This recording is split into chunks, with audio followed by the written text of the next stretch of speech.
Hello স্যামজনবাসী, একখান জব্বর video নিয়ে আপনাদের জন্য চলে আসলাম। এই মুহূর্তে দেশের বাজারে আনঅফিসিয়াল ফোনের উপরে ধরপাকড় চলছে। তো আমরা অনেকেই ভয়ে রয়েছি, আনঅফিসিয়াল ফোন কিনবো না অফিসিয়ালি ফোন কিনবো। অনেকেই আমাকে বলেছেন ভাই অফিসিয়াল ফোন নিয়ে একটু বলেন কোন কোন ফোনগুলো ভালো হবে।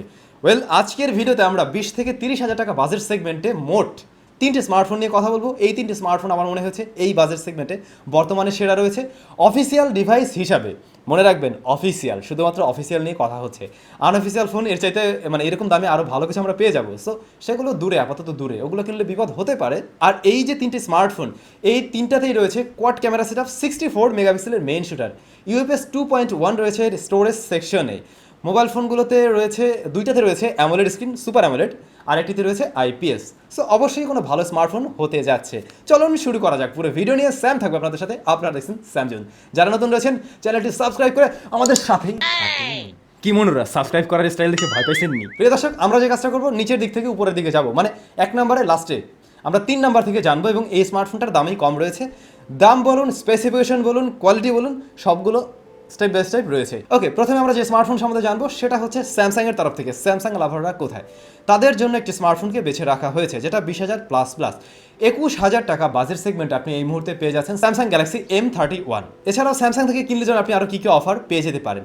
এই মোবাইল ফোনটিতে দেওয়া হয়েছে 6.4 ইঞ্চ সুপার অ্যামোলেড প্যানেল, যা ফুল এইচডি প্লাস রেজুলেশনের। এটা অবশ্যই ভালো ব্যাপার যে সুপার অ্যামোলেড এখানে রয়েছে। সুপার অ্যামোলেডের মজা একেবারেই অন্যরকম, তবে এখানে হায়ার রিফ্রেশ রেট নেই, তারপরেও ভালো বলবো। আর একে প্রোটেকশন করছে কর্নিং গরিলা গ্লাস 3। এই মোবাইল ফোনে চিরচেনা প্রসেসরটি দেওয়া হয়েছে, এক্সাইনোস 9611 অক্টাকোর প্রসেসর। তো এই প্রসেসর নিয়ে আমার আর আসলে কিছু বলার নেই। এটা আমরা আরও কম দামি ফোনেও পেয়েছি, আরও বেশি দামে ফোনেও রয়েছে স্যামসাংয়েরই। সো আপনি চাইলে এটা নিয়ে নিতে পারেন। এটা রেগুলার কাজ করার জন্য খুব ভালো একটি প্রসেসর অবশ্যই, আর টুকটাক গেমিং অবশ্যই করা যায়। এটাকে নিয়ে যতটা বেশি আমরা মানে আসলে হাস্যকর বানিয়ে ফেলেছি ততটাও নয়। কারণ হলো কি, এটা এত বেশি স্যামসাং বিভিন্ন জায়গায় দিয়েছে যে কারণে পছন্দ এটা শুনেছে। তবে চালিয়ে নেওয়া যায় অবশ্যই। স্যামসাং লাভারদের আশা করছি এটা পছন্দ হয়ে যাবে। স্টোরেজ টাইপ হিসেবে আমরা ইউএফএস 2.1 পাচ্ছি এখানে। ভালো বিষয়, মোবাইল ফোনের রেয়ার থাকছে কোয়াড ক্যামেরা সেটআপ, 64 মেগাপিক্সেলের মেইন শুটার রয়েছে এখানে। তারপরে 8 মেগাপিক্সেল আলট্রা ওয়াইড, 5 মেগাপিক্সেলের ডেপথ, 5 মেগাপিক্সেলের ম্যাক্রো শুটার। আর এই ফোনের ফ্রন্ট ফেসিং হিসেবে আমরা পেয়ে যাচ্ছি 32 মেগাপিক্সেলের ক্যামেরা। তো দেখুন, সামনে পিছনে 21,000 টাকায় কিন্তু বেশ ভালো ক্যামেরাই পাচ্ছেন। আর মজার ব্যাপার হলো এর বোথ সাইডে আপনি 4K তে ভিডিও রেকর্ড করার সুবিধা পাচ্ছেন। অনেকেই বলেন ভাইয়া 20,000 টাকার মধ্যে কোন স্মার্টফোনটা কিনবো যেটা দিয়ে কিনা মানে 4K তে ভিডিও রেকর্ড করতে পারবো বা ইউটিউবিং বা মানে ভিডিওর জন্য ভালো কিছু হতে পারে। তো তাদের জন্য এটা একটা অপশন হতে পারে।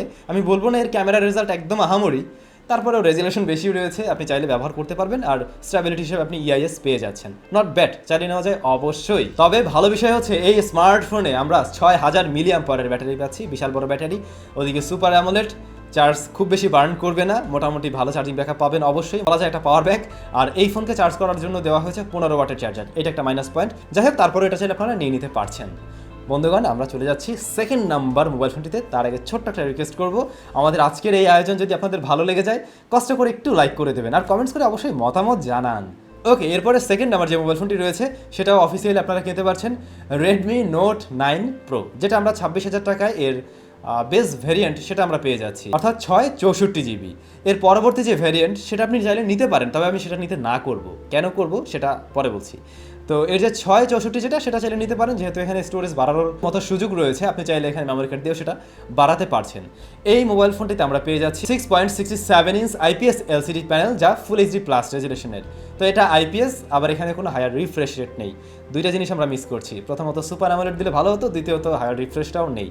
সো ডিসপ্লের জন্য এই ফোনটা একটু পিছিয়ে থাকছে। তারপরেও এর ডিসপ্লে কোয়ালিটি খারাপ নয়, এমনি মোটামুটি ভালো কালার দিতে পারে, শার্পনেসের ঘাটতি নেই, মোটামুটি চলে আর কি। তবে ভালো বিষয় হচ্ছে এই ফোনটার প্রসেসর সেকশন, সেখানে আমরা পেয়ে যাচ্ছি Qualcomm Snapdragon 720G octa-core processor, যেটা এই বাজেটে অফিসিয়াল হিসেবে অবশ্যই ভালো বলতে হচ্ছে। এই প্রসেসরটা দিয়ে আপনি মাল্টিটাস্কিং বলুন বা গেমিং বলুন, দুটোই বেশ ভালোভাবে করতে পারছেন। মাল্টিটাস্কিংয়ে কোনো ধরনের সমস্যা করবে না, রেগুলার ইউজেসে সব কিছুই সুন্দরভাবে চালিয়ে নিতে পারছে।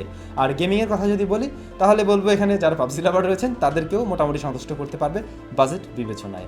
আর এছাড়া টুকটাক অন্য গেমগুলো বেশ ভালোই চলে। স্টোরেজ টাইপ হিসাবে কিন্তু এতেও রয়েছে ইউএফএস 2.1। শুরুতেই বলেছিলাম প্রত্যেকটা স্মার্টফোনে আমরা 64 মেগাপিক্সেলের কোয়াড ক্যামেরা সেটআপ পাচ্ছি, এটাতেও সেরকম রয়েছে 64 মেগাপিক্সেলের কোয়াড ক্যামেরা সেটআপ, তারপর 8 মেগাপিক্সেল আলট্রা ওয়াইড, 2 মেগাপিক্সেলের ডেপথ, 2 মেগাপিক্সেলের ম্যাক্রো শুটার। আর ফ্রন্ট ফেসিং হিসেবে রয়েছে 16 মেগাপিক্সেলের ক্যামেরা।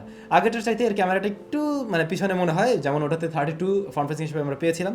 যাই হোক, এর ক্যামেরার রেজাল্টও বেশ ভালো রয়েছে এবং আমাদের চ্যানেলে কিন্তু এর প্রত্যেকটার ফুল রিভিউ রয়েছে, আপনি চাইলে সেগুলোও দেখে নিতে পারেন, তাহলেই বুঝতে পারবেন আসলে রেজাল্ট কেমন কি রয়েছে। ব্যাটারি হিসেবে পেয়ে যাচ্ছি 5020 মিলিঅ্যাম্পারের ব্যাটারি এবং একে চার্জ করার জন্য বক্সে দিয়ে দেওয়া হয়েছে 30 ওয়াটের ফাস্ট চার্জিং সিস্টেম। তো এখানে আমরা চার্জারটা বেশ বড়সড় পাচ্ছি, দ্রুত সময়ে চার্জ করার একটা সুযোগ রয়েছে। আর এর ব্যাটারি ব্যাকআপও খারাপ নয়, মোটামুটি বেশ ভালো ব্যাটারি ব্যাকআপও এর থেকে পেয়ে যাবেন। চাইলে আপনারা এই স্মার্টফোনটাও এই সময় এসে অফিসিয়ালি নিয়ে নিতে পারেন। আমার মনে হয় 25-26 হাজার টাকা বাজেটে এইটা আবার বেশ ভালো হবে।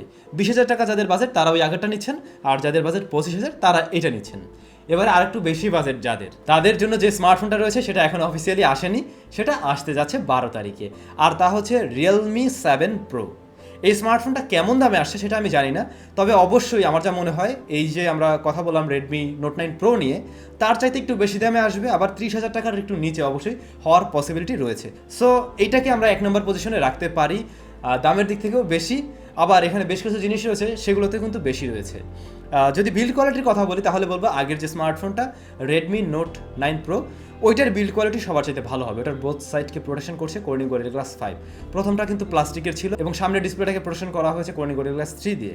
তো সেই হিসাবে এই স্মার্টফোনের আমরা যে ডিসপ্লে তাতে প্রোটেকশন পাচ্ছি কর্নিং গরিলা গ্লাস 3+, এবং ব্যাক সাইডটা আমরা পাচ্ছি প্লাস্টিকের। সো যদি বিল্ড কোয়ালিটির কথা বলেন তাহলে বলবো Redmi Note 9 Pro ভালো রয়েছে, কিন্তু অন্যান্য বেশ কিছু কারণে এই ফোনটা এগিয়ে থাকবে।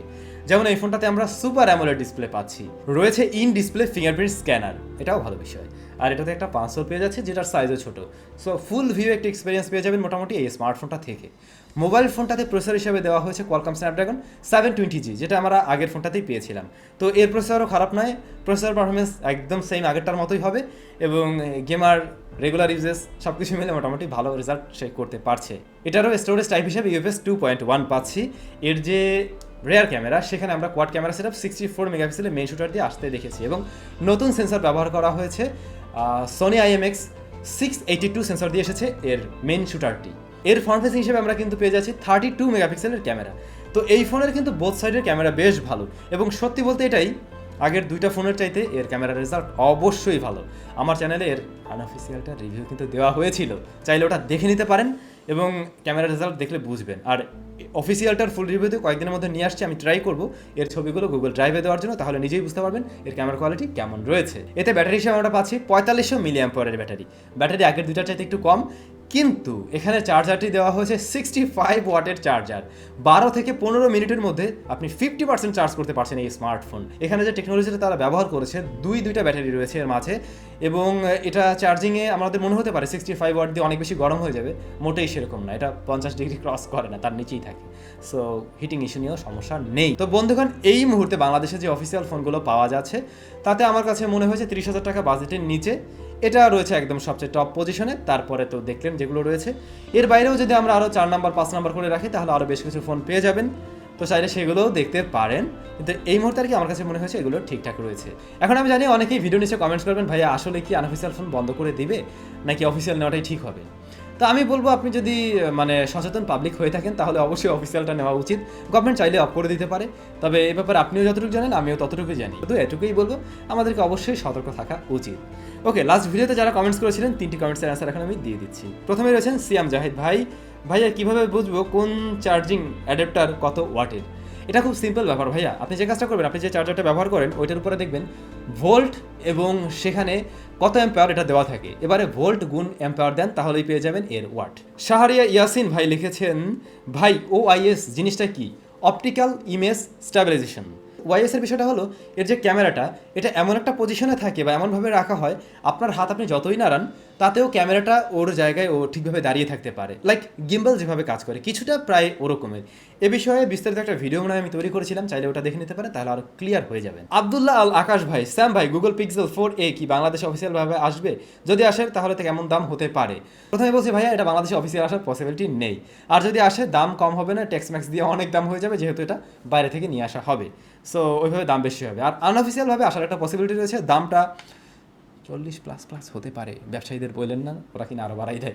যাই হোক, দামের ব্যাপারে আসলে এখন বলা যাচ্ছে না, তবে আসলে এটা একটা ভালো ফোন হবে, রিভিউ দেওয়ার ট্রাই করবো। সবাই অনেক বেশি ভালো থাকুন, সুস্থ থাকুন। আপনাদের সাথে আবার দেখা হচ্ছে নেক্সট ভিডিওতে।